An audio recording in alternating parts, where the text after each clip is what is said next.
आपल्या शहरातील घडामोडी जाणून घेण्यासाठी पब्लिक मीडिया चॅनलला सबस्क्राईब करा, लाईक करा आणि जास्तीत जास्त शेअर करा।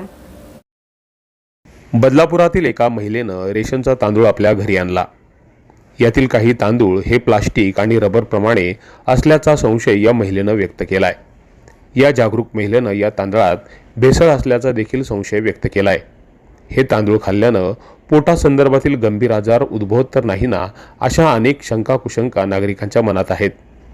या जागरूक महिलेनं या तांदळासंदर्भाचा मोबाईलमध्ये एक व्हिडिओ बनवून आपल्या सगळ्यांना जागरूक केलंय। काय म्हणतायत या महिला, त्यांचा अनुभव पाहूयात।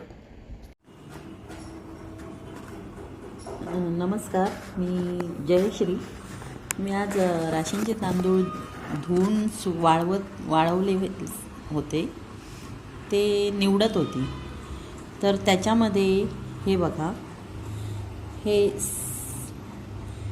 हे तांदूळ म्हणजे आपल्या तांदळासारखेच असणारे हे तांदूळ आहेत, पण हे आपल्या तांदळासारखे बघा, हे मी दाखवते तुम्हाला। आपला तांदूळ हा असा हाताने तुटतोय,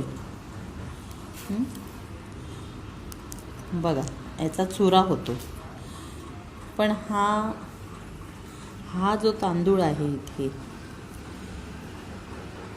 तो सहजासहजी तुटतच नाहीच तुटत आहे, तो फार चिवट आहे। म्हणजे हा नेमका कसला तांदूळ आहे, कारण याला मी दाताने चावण्याचा प्रयत्न केला तर तो रबरासारखा थोडासा मला जाणवला तो। मग खरंच प्लास्टिकचे तांदूळ जे म्हणतात रेशनच्या तांदळात मिक्स असतात, ते हे खरंच असावं बहुतेक, मला असं आढळलं म्हणून मी आता त्याचा व्हिडिओ केला। धन्यवाद। गेल्या काही वर्षांपासून प्लास्टिकच्या तांदळाची मोठी चर्चा रंगली आहे।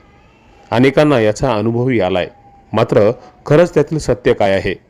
या तांदळात भेसळ केली जाते की आणखीन यामागं वेगळं कारण आहे, हे शोधणं आता गरजेचं बनलंय। Public media, Badlapur.